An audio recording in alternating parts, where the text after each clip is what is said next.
Terkait dengan program MBG ini tidak hanya mendorong stabilisasi harga pangan, tapi juga tentunya diharapkan bisa meningkatkan kesejahteraan petani, peternak, bahkan agribisnis kecil. Seperti apa tanggapan Anda? Mmm, ini bisa dibilang dapat meningkatkan kesejahteraan karena yang tadi itu adanya, kontrak untuk pembelian secara stabil, sehingga hasil panen mereka semuanya akan terserap. Nah, itu kita juga bisa lihat dari, hal-hal seperti harga beli dari petaninya saja sekarang kan untuk misalkan beras itu sudah ada HPP-nya khusus 6.500. Jadi dengan adanya HPP yang sudah semakin jelas dan, sesuai dengan kualitas yang diberikan oleh petani kita, lalu juga permintaan yang selalu stabil, itu sudah memperlihatkan, memang, dari MBGC ini, sudah mensejahterakan untuk para petani kita. Nah, selain itu, untuk anggaran sebesar 71 triliun ini untuk MBG, perlu diingat bahwa hasilnya adalah berputar lagi di rakyat-rakyat kecil kita. Jadi di setiap piring MBG itu, di baliknya ada transaksi-transaksi kecil di desa, baik itu dari pembelian bumbu, baik itu dari pembelian ikan, ataupun komoditas-komoditas pangan lainnya. Sehingga kalau ditanya apakah sudah berdampak bagi petani kecil kita, untuk UMKM kita, nelayan, dan sebagainya, tentu sudah ada dampaknya, begitu Mas. Jadi memang cukup meluas gitu ya Iya, dampaknya, tidak hanya tadi dari segi peternak, petani, tapi juga sampai agribisnis kecil betul. UMKM. Saya akan kembali ke Pak Danang, tadi di awal Anda katakan Polres ini juga diwajibkan ya Pak membangun SPPG, bahkan juga Betul. Polda. Sejauh ini arahannya seperti apa Pak dan bagaimana Polri juga memastikan bahwa SPPG yang dijalankan di bawah pengelolaan Polri ini betul-betul tadi dikatakan dari segi rantai pasok juga stabil, dari segi pembayaran juga tepat waktu. Ya, terima kasih. Perlu saya jelaskan bahwa keterlibatan Polri sampai ke tingkat Polres untuk mendukung program makan bergizi gratis ini juga sejalan dengan tugas Polri memberikan pelayanan kepada masyarakat. Demikian juga kita libatkan Polres karena Polres yang ada di garda terdepan memberikan pelayanan kepada masyarakat bahwa tidak hanya pelayanan di bidang penegakan hukum, tapi juga Polri memperlihatkan wajah yang humanis, yang mengetahui dengan kebutuhan masyarakat yang saat ini memerlukan juga dukungan peningkatan dan perbaikan gizi dan tentunya ini harus dikelola dengan baik dan kita menetapkan standar yang tinggi bahwa pelaksanaan program makan bergizi gratis ini baik yang dikelola di tingkat pusat, tingkat daerah maupun sampai Polres ini mempunyai standar yang sama. Kita juga melakukan kerjasama dan elaborasi dengan berbagai pihak, baik itu dengan pemerintah, baik itu pemerintah pusat, daerah, dengan lembaga akademisi melakukan riset, termasuk juga dengan kementerian terkait, dinas pendidikan dasar dan menengah ini untuk mencarikan suatu tata kelola yang baik untuk bisa mengelola SPPG yang ada di lingkungan Polri bahwa di samping kita mengikuti standar yang telah ditetapkan oleh pemerintah dalam ini BGN, kita juga melakukan inovasi-inovasi dalam memberikan pelayanan. Jadi tidak hanya sekedar kita memberikan pelayanan program makan bergizi gratis, tapi juga ada inovasi kepada penerima manfaat melalui edukasi bahwa program makan bergizi gratis itu menu yang akan diberikan kepada anak-anak sekolah kita sampaikan bahwa menu termasuk mengenalkan bahan-bahan pokok lokal untuk dikonsumsi oleh anak-anak penerima manfaat. Terus kemudian juga ada edukasi bagaimana pola makan yang sehat, pola makan yang seimbang gizinya, termasuk juga bagaimana disiplin dalam mengkonsumsi makanan sebelumnya harus cuci tangan, menjaga kebersihan. Dan ini juga bagian dari edukasi membiasakan pola hidup anak-anak kita, generasi kita untuk menjalankan pola hidup yang baik dan harapannya generasi kita ini nantinya menjadi generasi yang unggul dan kita bisa produktif dan kita mempersiapkan generasi-generasi yang baik menghadapi Indonesia Emas tahun 2045. Ini yang salah satu dari tujuan besar nantinya untuk mempersiapkan generasi emas bangsa Indonesia ini. Baik, terima kasih Pak Danang. Saya akan ke Ega. Ini cukup menarik tadi yang disampaikan Pak Danang, tidak hanya berupaya untuk memenuhi pemenuhan gizi anak-anak atau penerima manfaat, tapi juga ternyata ada edukasi di sana. Dan tentunya ini juga memberikan kesadaran bagi anak-anak sebagai generasi masa depan untuk bisa menerapkan pola hidup yang lebih sehat dan juga bersih. Tanggapan Anda terkait dengan keterlibatan Polri di MBG ini seperti apa, Ega? Mungkin kembali menyoroti yang Pak Danang sudah sampaikan, memang untuk sebuah ekosistem yang dihasilkan dari MBG ini tentunya membutuhkan pengawasan tersebut, Mbak Sasa, yang tidak hanya bersifat administratif, tetapi juga pengawasan mutunya, juga keamanannya. Sehingga kalau dari kacamata kami dengan adanya Polri di lingkup MBG ini sangat bisa membantu pengawasan agar nantinya rantai pasok yang panjang dan banyak melewati berbagai lapisan ini bisa terawasi dengan baik dan juga efisien. Kembali lagi memang ternyata untuk anak-anak mungkin berkaca sama kita dahulu, untuk informasi terkait gizi kita yang seimbang seperti apa itu mungkin tidak seterbuka atau semudah diakses seperti sekarang, sehingga itu juga salah satu peran yang menurut kami cukup krusial, patut diacungi jempol juga begitu. Tentunya apresiasi selain edukasi juga terkait dengan tadi sistem yang diterapkan Polri ya Pak dalam pengelolaan SPPG-nya. Tapi di satu sisi kita juga mendapatkan informasi beberapa waktu lalu di SPPG lain Pak ada terjadi keracunan makanan. Nah ini bagaimana upaya Polri untuk bisa memastikan bahwa memang SPPG yang dikelola oleh Polri yang bahkan ditargetkan lebih dari 1.000 SPPG ya Pak, ini bisa betul-betul terjamin mutu dan juga pelayanannya. Ya, terima kasih. Sesuai dengan yang saya jelaskan bahwa Polri menerapkan standar tata kelola SPPG di seluruh Indonesia ini dengan standar yang ketat untuk bisa membangun.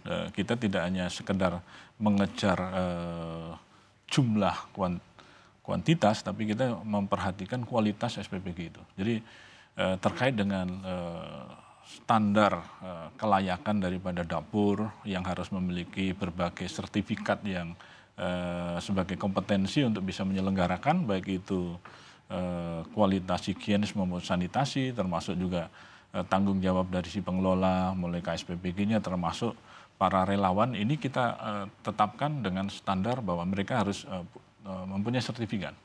Kita juga sebelum melaksanakan operasional dilaksanakan asesmen yang dilaksanakan kita bentuk di tingkat Mabes Polri yang diturunkan tim dari Itwasum untuk mengecek apakah SPPG yang mau operasional ini sudah memenuhi standar, baik itu dari bangunannya, kemudian peralatan dapurnya, kemudian alat makannya, kemudian termasuk untuk relawannya apakah sudah direkrut, sudah sesuai dengan standarnya, di asesmen, kemudian juga mengecek apakah relawan ini tidak ada yang punya penyakit yang menular, karena jangan sampai nanti justru relawan direkrut ternyata dia mempunyai penyakit yang menular, justru akan menularkan penyakit ataupun virus kepada penerima manfaat. Dan juga kita terapkan bahwa standar-standar bangunan yang ada di SPPG seluruh Indonesia, di samping sertifikat kita melakukan standarisasi mulai dari air. Air ini yang salah satu menjadi penyebab munculnya keracunan karena banyak muncul bakteri, ya, baik itu bakteri E. coli, bakteri-bakteri yang bisa menyebabkan keracunan. Ini kita sudah wajibkan seluruh dapur SPPG mempunyai filter air. Filter air pun juga kita buat berlapis, itu filter air dari sumurnya, termasuk juga kalau itu dari air PDAM kita juga pakai filter, kemudian juga kasih filter lagi untuk filter RO-nya untuk memastikan bahwa standar layak untuk dikonsumsi. Demikian juga kita untuk melakukan pencucian alat makan atau ompreng, termasuk juga alat makan, kita menggunakan water heater, baik itu mencuci dengan air dingin atau biasa, ditambah juga mencuci dengan air panas. Tidak hanya cukup itu, kita wajibkan untuk dilakukan sterilisasi dengan menggunakan alat pengering atau pemanas putri Ini harapannya untuk menghilangkan kuman atau bakteri yang menempel di dalam alat makan ini. Karena seringkali muncul kesalahan dalam proses pembersihan alat-alat makan setelah dicuci, kemudian dengan air dingin, kemudian dicuci dengan air panas, kemudian dilap dengan kain. Padahal kain ini mungkin di awalnya untuk mengelap ompreng yang pertama masih bersih, tapi begitu mengelap ompreng yang ke-3000 sudah tercampur dengan kontaminasi dengan bakteri yang lain.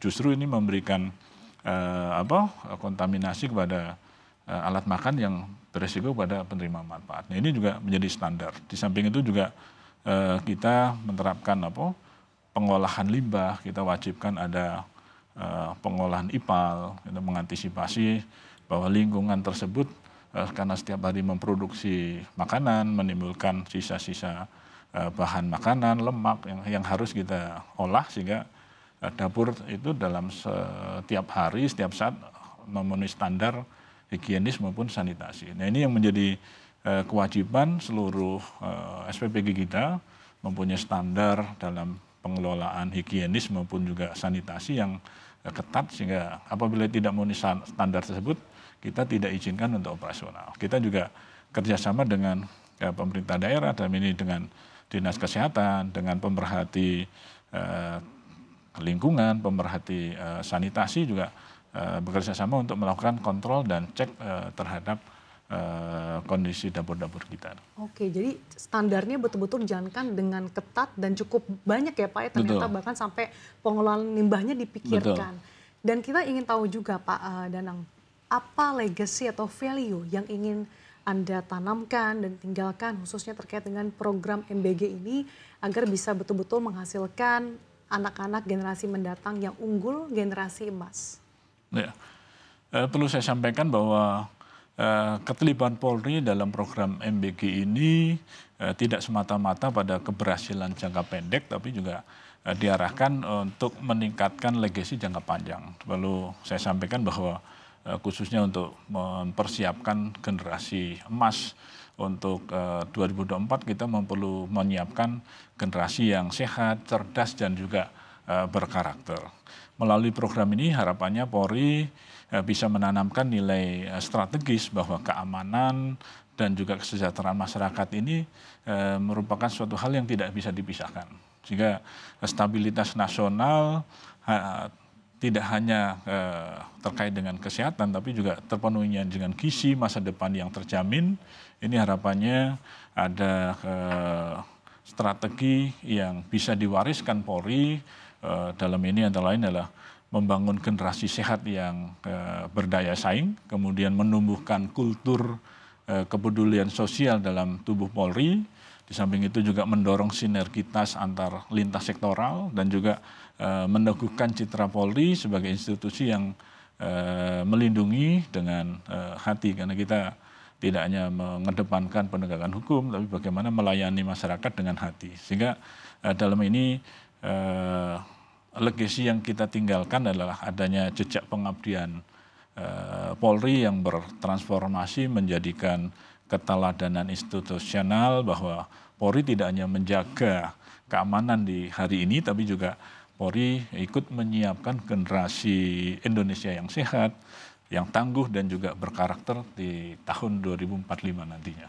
Baik, tentunya dengan berbagai upaya yang dilakukan oleh Polri, salah satunya melalui penerapan standar mutu pangan di program makan bergizi gratis dan juga tadi mendampingi, mengedukasi anak-anak, ini tentunya menunjukkan komitmen dan juga kehadiran Polri tidak hanya sebagai pelindung dan penegak hukum, tapi betul-betul mendukung masa depan generasi bangsa yang lebih sehat dan membanggakan, khususnya generasi emas di tahun 2045.